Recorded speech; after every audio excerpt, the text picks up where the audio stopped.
ওকে, তাহলে এই পেশেন্টটা যদি জয়েন্ট পেন নিয়ে আসে তাহলে ভিতরে গিয়ে আমাকে কোশ্চেন করতে হবে যে would you please tell me which joints are affected। আচ্ছা, আমরা অনেক সময় যেটা সিস্টেমেটিক্যালি আমরা যেটা চিন্তা করি যে আমি যে আগে হিস্ট্রি নিব, এক্সামিন করব, হাত দেখব, ইনিশিয়ালি গিয়ে আগে পেশেন্টের ফেসের দিকে তাকাবেন, দেন বলবেন যে ঠিক আছে কোন কোন জয়েন্ট আমাকে হাতে দেখান। যখন আপনি হাতের দিকে তাকাবেন ডিস্ট্রিবিউশন দেখার জন্য, you can do the diagnosis during that time also, because the patient might have some rheumatic typical feature of rheumatoid hand। এখন আপনার কি হবে, আপনি কিন্তু ডায়াগনোসিস করতে পারবেন ইজিলি এই জন্য। আচ্ছা, তো রিউমাটোলজিক্যাল কেসে কি মনে রাখতে হবে আমাকে?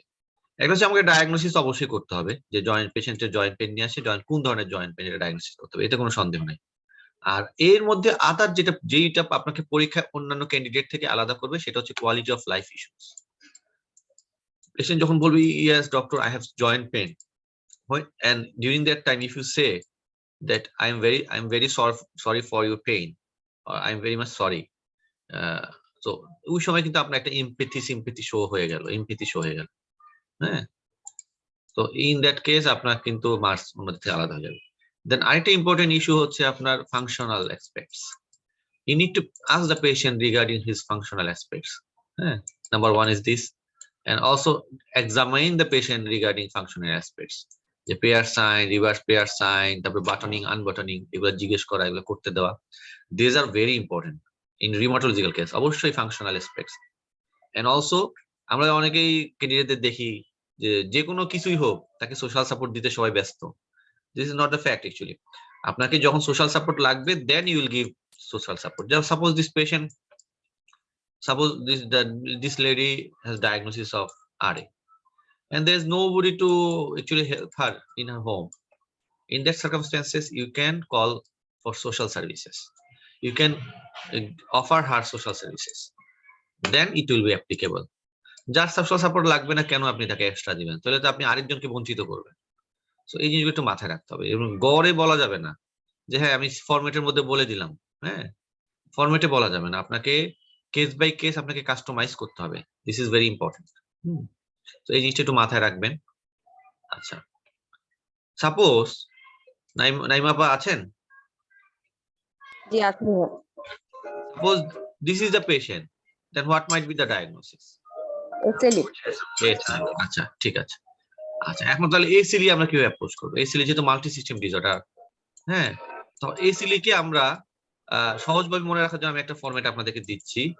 You can use it or you can use your own format. This is not a problem. But main thing is আপনাকে মেইন জিনিসগুলো কভার করতে হবে। হ্যাঁ, সো তাহলে আমরা SLE এর একটা দেখি, প্রেজেন্টেশন। আমরা এই চার্টটা সবাই চিনি। This is from Davidson. যে define criteria of diagnosing SLE: malar, rash, discoid, lash, photosensitivity, arthritis, psoriasis. All are the criteria.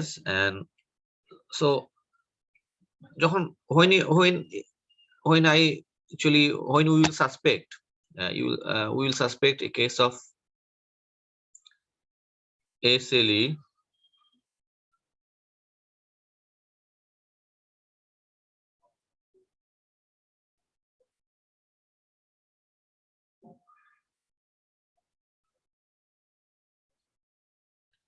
when we will suspect the case of SLE, we need to ask few questions whether to be confirmed whether this is SLE or not. Someone can see the screen. দেখতে পাচ্ছেন? Screen দেখা যাচ্ছে না? SLE স্ক্রিনটা দেখা যাচ্ছে না? দেখা যাচ্ছে তো। দেখা যাচ্ছে। ভাইয়া আমি দেখতে পাচ্ছি না। এখনো পাচ্ছেন না? না ভাইয়া, আমি সবাই তো লিফটে আবার ঢুকবো। হ্যাঁ, আপনি লিফট নিয়ে একটু ঢুকেন তো, কারণ সবাই তো দেখতে পাচ্ছে। জি ভাইয়া। আচ্ছা, উনি আসুক। আমি বলি যে তাহলে SLE আমাকে পরীক্ষা বিভিন্ন ভাবে আসতে পারে। এজ এ ডায়াগনোসিস করতে দিতে পারে জয়েন্ট, যেমন ওই কেসটা আমরা যেটা দেখলাম যে জয়েন্ট পেন দিয়ে দিতে পারে SLE, যে একটা পেশেন্ট হয়তো জয়েন্ট পেন নিয়ে আসছে, আপনি ভিতরে গিয়ে বুঝতে পারলেন তার র্যাশ আছে। বাইরে থেকে আপনি আরেও চিন্তা করতে পারেন, হ্যাঁ, বাট ভিতরে গিয়ে দেখলেন this is a case of SLE। তাহলে আপনি SLE রিলেটেড কি কোশ্চেন করবেন? হ্যাঁ, টু এস্টাবলিশ SLE আপনি আদার কি কি কোশ্চেন করবেন? একটা জয়েন্ট পেন তো তার ছিলই, you can ask about the rash, হ্যাঁ, এবং whether this is photosensitive, হ্যাঁ, এটা একটু জিজ্ঞেস করে নিতে হবে। Do have any rash in around your nose or in your face when exposed to sun? এটা জিজ্ঞেস করতে পারেন। Oral ulcer, do have any ulcer?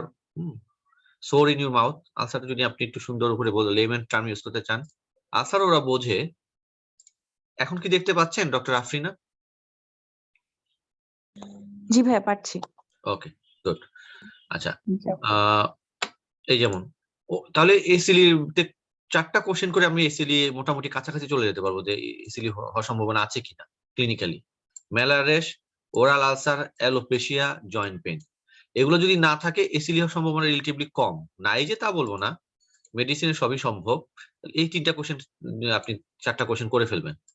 যদি বলে যে তার ওরাল আলসার আছে, অবশ্যই এক্সামিন করার সময় কিন্তু দেখবেন, হ্যাঁ। তো র্যাশ গুলো একটু দেখবেন, র্যাশ গুলো ডেসক্রাইব করার জন্য চেষ্টা বুঝতে হবে, how to describe a rash. Dermatology নিয়ে আমি একটা ক্লাস দিব, তো সেই ক্লাসটা আমি র্যাশের ডেসক্রিপশন কিভাবে দিতে হয়, হ্যাঁ, কোন ধরনের র্যাশ, কেমন র্যাশের ডায়াগনোসিস কি, ওটা নিয়ে একটু ডিসকাস করব। তো আপাতত যেটা মনে করি যে প্রত্যেকটা র্যাশে কিন্তু ডেসক্রিপশন আছে, আমরা জানি ম্যাকিউল, প্যাপিউল, হ্যাঁ, তারপর হচ্ছে আপনার ক্রাস্টিং, তো উজিং, এই টার্ম গুলো ইউজ করা, হ্যাঁ। তো এই জিনিসগুলো আপনাদেরকে টিপিক্যাল বর্ণনাগুলো you have to memorise, you have to deliver, otherwise you will not get marks. অনেকে দেখা যায় শুধু র্যাশ বলে চলে আসে। You have to describe the distribution of the rash, describe the characteristics of the rash, হ্যাঁ। So this is important. Then easily আমরা যেই চার্টটা দেখলাম, এই চার্টের যে ব্যাপারগুলো আছে সেগুলো একটু জিজ্ঞেস করা, like I can tell you, neurological. Do you have any loss of consciousness or abnormal behavior? This is the neurological. Or any jerky movements like seizure. Basically, neurological manifestation is vasculitis or maybe seizure, okay, stroke. That can be the manifestation of ACLE in nervous system. And serositis, have chest pain, pleurisy or pericarditis are the manifestations. Nephrological manifestations like when you ask about the অনেকে যেটা বলে যে do you have any problem in water work, this is not an ideal question. I think ideal question should be covered, is there any change in your amount, color and frothiness, then it will be complete, হ্যাঁ, এভাবে বলতে হবে, otherwise you might miss the diagnosis. অনেক সময় ওকে বলে দিতে পারে যে আপনি বলবেন না। Hematological, any fatigue, any recent low blood count or blood transfusion, okay. এবং হেমাটোলজিক্যাল মধ্যে other haematological parameter, antiphospholipid syndrome related disorder গুলো জিজ্ঞেস করা, যেমন do have a headache, we know that APS এর ক্ষেত্রে মাইগ্রেন লাইক একটা হেডেক থাকে, history of blood clots, loss of pregnancy, you can ask about that, or family history of blood clot, usually history of blood ACD যদিও বা এটা familial disorder না। আচ্ছা, diagnose overlap syndrome, হ্যাঁ, তাহলে একটা জিনিস এখানে দেখলাম, to find out the other complications. তাহলে আমরা ব্রড হেডিংটা টু স্টাবলিশ এসএলই, এটা একটা broad heading, to find out other complications, ওই কমপ্লিকেশনস গুলো জিজ্ঞেস করা, to diagnose the overlap syndromes. অনেক সময় এসএলই ইউজুয়ালি আমরা জানি যে কানেকটিভ টিস্যু ডিসঅর্ডারস গুলো মিক্সড থাকে, যেটাকে আমরা বলি মিক্সড কানেকটিভ টিস্যু ডিসঅর্ডার, এবং সিস্টেমিক স্ক্লেরোসিস থাকতে পারে। সো সেক্ষেত্রে সিস্টেমিক স্ক্লেরোসিস সেক্ষেত্রে ভার্চুয়ালি 100% ক্ষেত্রে, যদিও বা স্ট্যাটিস্টিক্যালি 97% ক্ষেত্রে বলে যে রেনল্ডস থাকে, কাজে রেনল্ডস না থাকলে systemic sclerosis is very unlikely. হ্যাঁ, সো কাজে এটা জিজ্ঞেস করা উচিত। রেনল্ডস এর colour change, this is very, skin thickening very important. Okay, polymyositis ডায়াগনোসিসের জন্য বিশেষ করে myopathy, but you need to remember this, that ACLE may also present with myositis. So it can if you find that the patient has proximal myopathy, it can be explained by the ACLE myositis or maybe mixed connective tissue disease. You can say the differentials. And in case of dermatomyositis, we know that there are certain characteristics, rashes of dermatomyositis, like heliotropic rash over the eyelid, then also knuckles, there are rash over the knuckles. So grotons, we say the grotons, papules. So you need to look for that also. Sjogren's syndrome, secondary to ACLE, dry mouth, dry eyes, dry vagina, patient may present with patient may be presented with dyspareunia or swallowing difficulties, you can ask about that. Advice, and in case of SLE, you can give some advice regarding avoid sun exposure or use sun protection like sunscreen. These are the important thing. কাজে SLE ক্ষেত্রে advice দেওয়া উচিত পেশেন্টকে। দেন investigation আমরা সবাই কম বেশি SLE diagnosis করে জানি যে এনএ ডিএনএ স্পেসিফিক হচ্ছে ডিএসডিএনএ অ্যান্টিফসফোলিপিড অ্যান্টিবডি গুলো ইয়ে করা, হ্যাঁ। অ্যাক্টিভ ডিজিজ বোঝার জন্য এই যে কোশ্চেন করে অনেক বাংলাদেশি স্যাররা বেশি করে, ওখানে করতে পারে যে অ্যাক্টিভ ডিজিজ বুঝবে, লো C3 লো C4 কাউন্ট অ্যাক্টিভ ডিজিজ পাওয়া যাবে, হ্যাঁ। সো অ্যাক্টিভ ডিজিজ বুঝতে হলে আমাকে এটা দেখতে হবে। ডিএসডিএনএ লেভেলও অনেক সময় অ্যাক্টিভ ডিজিজের ক্ষেত্রে বেশি থাকে। ম্যানেজমেন্ট আমরা জানি যে MDT approach, because as this is a multi-system disorder, chronic disorder, multidisciplinary approach is very important. Patient education, counseling, psychological support, avoid sun exposure, এবং sun protection factor 25 এর বেশি হতে হবে in case of sunscreen. সানস্ক্রিনের কিছু পাওয়ার আছে, so এই পাওয়ার গুলো এরকম at least 25 থেকে 50 এর মধ্যে হতে হবে। আমরা জানি মাইল্ড টু মডারেট ডিজিজে হাইড্রোক্সিক্লোরোকুইন আমরা ইউজ করি, সিভিয়ার কেসে হাই কন্ডিশন এন্ড ইমিউনোসাপ্রেসেন্ট, যেগুলো আমরা সবাই কম বেশি জানি। তো দিস ইজ অ্যাবাউট SLE, কিভাবে আমরা অ্যাপ্রোচ করব SLE কে। আচ্ছা, তাহলে SLE কিভাবে পরীক্ষা আসতে পারে সেটা ইস্যু, যেমন এইটা একটা কেস এভাবে আসলো, হ্যাঁ। দেন SLE পেশেন্ট, ওই কেসটা ছিল কি SLE আমি কিভাবে ডায়াগনোসিস করলাম, এখানে আমাকে ডায়াগনোসিস দেয় নাই, একটা ক্লিনিক্যাল ফিচার দিব, সেখান থেকে আমি SLE ডায়াগনোসিস করলাম, তার কমপ্লিকেশন গুলো দেখলাম। This is one case. Another category is একটা পেশেন্ট SLE আগে থেকে আছে, presented with chest pain, what might be the differentials, হ্যাঁ। এটা একজন একটু বলেন দেখি কে আছে, ডক্টর তাসনুবা বলেন তো কি কি ডিফারেন্সিয়ালস হতে পারে। এই কেসটা আমরা করিয়েছি বেড সাইডে, অনেকে পেয়েছেন অনেকে পান নাই। চেস্ট পেইন নিয়ে SLE পেশেন্ট আসলে সেরোসাইটিস নিয়ে আসতে পারে, তারপর endocarditis, Libman Sacks endocarditis, anything and else? palpitation. Endocarditis R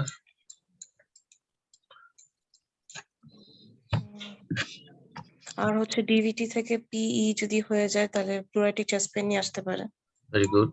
pulmonary embolism, anything else?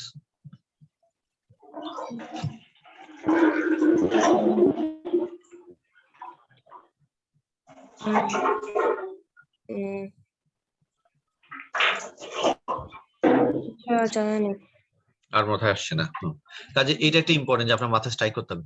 আপনি SLE এর সাথে রিলেটেড না করে এমনি ওভারঅল চেস্ট পেইন গুলো হিসাব করেন, তাহলে তো আপনি আপনার ওভারঅল চেস্ট পেইন এর আপনার ডায়াগনস্টিক ফ্রেমওয়ার্কটা কেমন আমরা কিভাবে ভাগ করেছিলাম মনে আছে?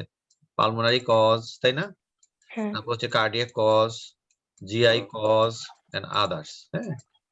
তাহলে আপনি এইভাবে চিন্তা করেন, পালমোনারি কজ আপনি যেটা বললেন পালমোনারি এম্বোলিজম হতে পারে, হ্যাঁ, অথবা সেরোসাইটিস থেকে যদি SLE এর সাথে রিলেটেড হয়, হ্যাঁ, সেটা প্লুরো হতে পারে, যে প্লুরোসি হতে পারে, তাই না?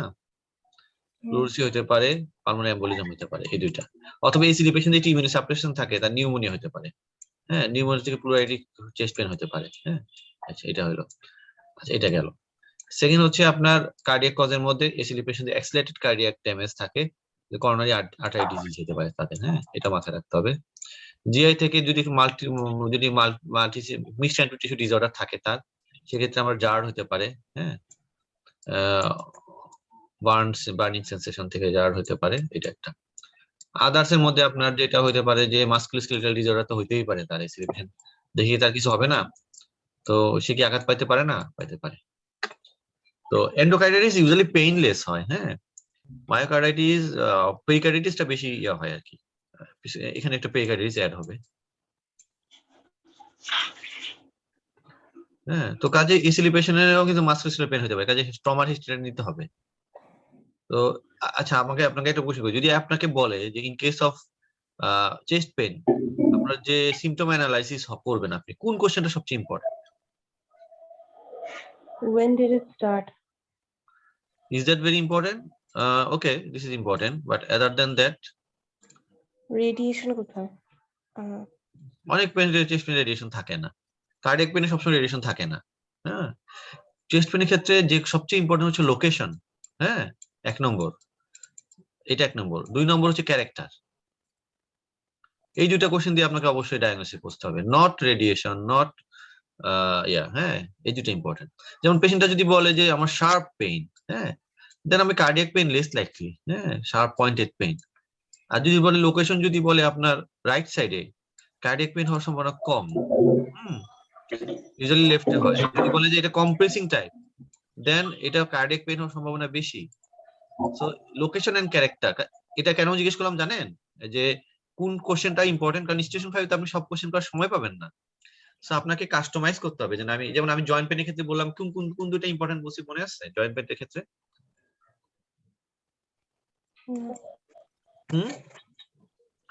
না, মনে নাই? কি বলেন? ডিস্ট্রিবিউশন হ্যাঁ, তো বলছি। আর আরেকজন বলেন তো, একটু হেল্প করেন তো।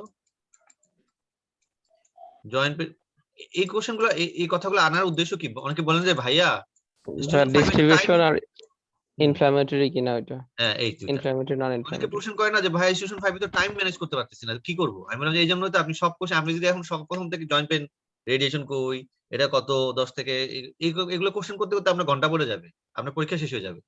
আচ্ছা, আপনাকে মোস্ট ইম্পর্টেন্ট কোশ্চেন, আপনি যদি সময় পান সবই করবেন, বাট যে দুইটা মাস্ট করতে হবে, হ্যাঁ, কিছু জিনিস আছে না আমরা বলি ফরজ কাজ, এই দুটো কোশ্চেন মাস্ট জয়েন্ট পেনের ক্ষেত্রে। এসিলির ক্ষেত্রে ওই ওই ওই ওরাল আলসারটা সেগুলো জিজ্ঞেস করা মাস্ট। আর চেস্ট পেনের ক্ষেত্রে আমাকে অবশ্যই লোকেশন এবং ক্যারেক্টারটা জিজ্ঞেস করা মাস্ট।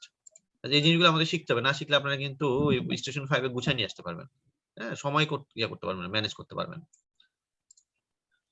আচ্ছা, ঠিক আছে।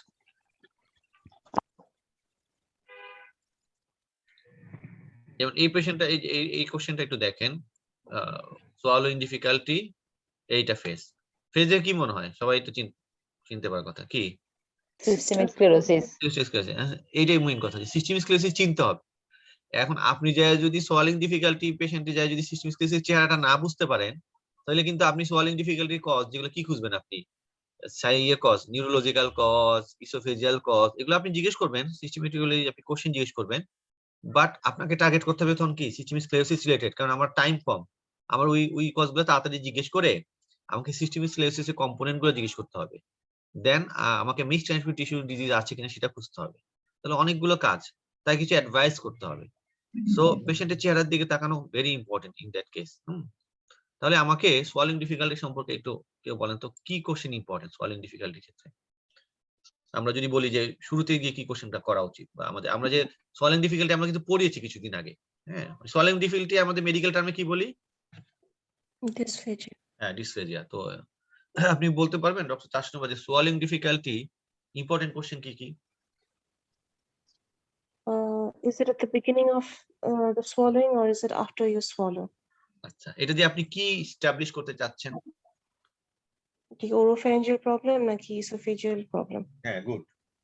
এটা আমরা চাচ্ছি যে প্রথমেই আমি এটা বাদ, যদি দেখি যে না দিস ইজ ইসোফেজিয়াল, মানে ওরোফেঞ্জিয়াল না, ওরকম নেজাল রিগার্জেশন নাই, চকিং নাই, ইনিশিয়েশনে প্রবলেম হচ্ছে না, in that circumstances will think about oesophageal cause.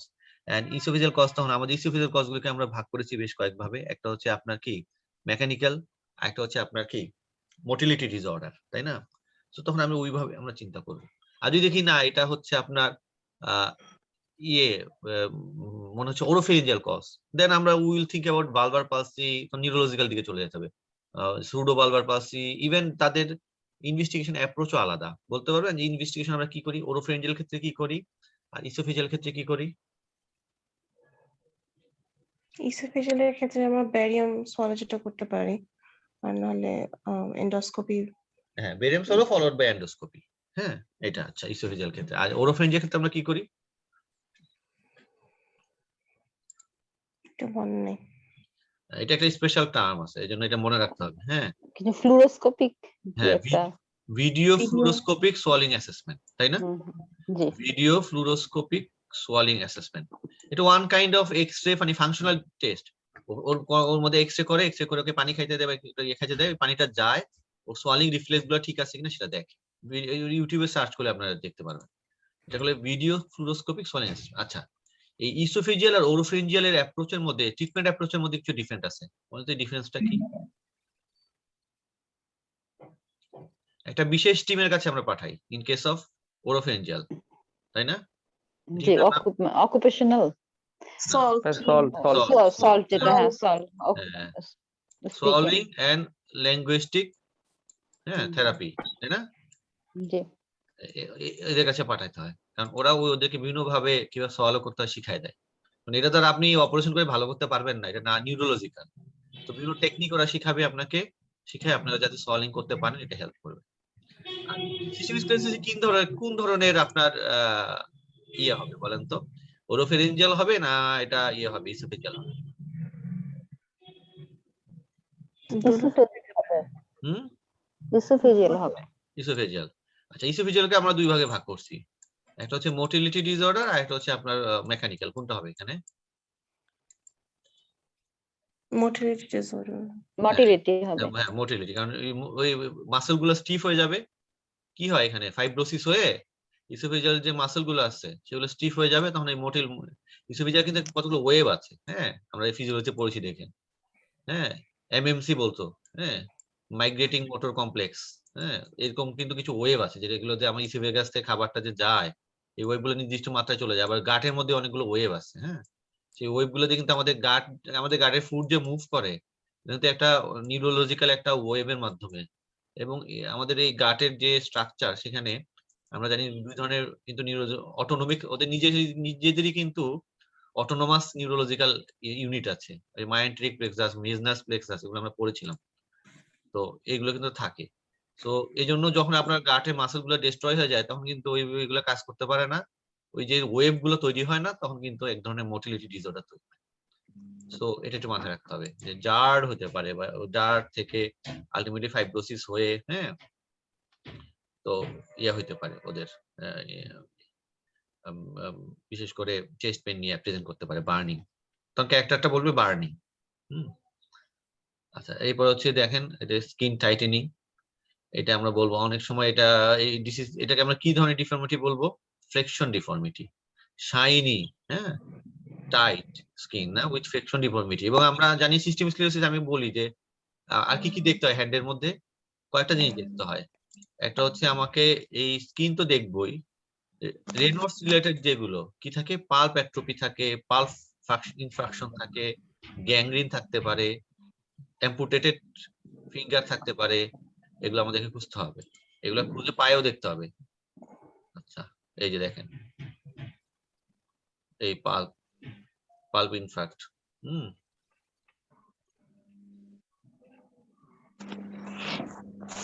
আচ্ছা তাহলে এই সিস্টেমিক স্ক্লেরোসিস নিয়ে কার কোনো কোশ্চেন আছে?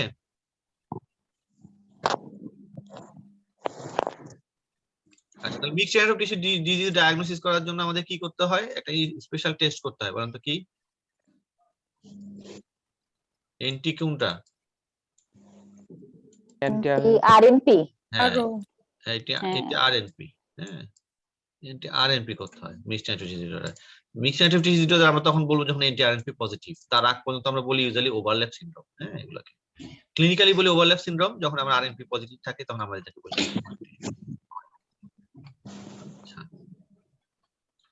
তাহলে আমরা আজকে এসএলই দেখলাম, সিস্টেমিক স্ক্লেরোসিস পড়লাম, হ্যাঁ তো এই রিউমাটোলজি যেহেতু একটু কঠিন, হ্যাঁ আপনারা আপাতত এই সপ্তাহটা এই দুটো জিনিস দেখেন, নেক্সট উইকে আমরা জয়েন্ট পেইন গুলো ডিসকাস করব, হ্যাঁ all types of joint pain, other রিউমাটোলজিটা শেষ করে দেব নেক্সট উইকে। আজকে তাহলে আজকে এতটুকুই থাকুক। ভাইয়া শনিবারে কোথায় ক্লাস হবে? শনিবারে এখন আপনাদের ক্লাসটা ঠিক করিনি কোথায় হবে, খুব পসিবলি এনআইসিভিডি তে ক্লাসটা নিব, অনেকদিন এনআইসিভিডি যাওয়া হয় না। আচ্ছা ঠিক আছে। ওকে।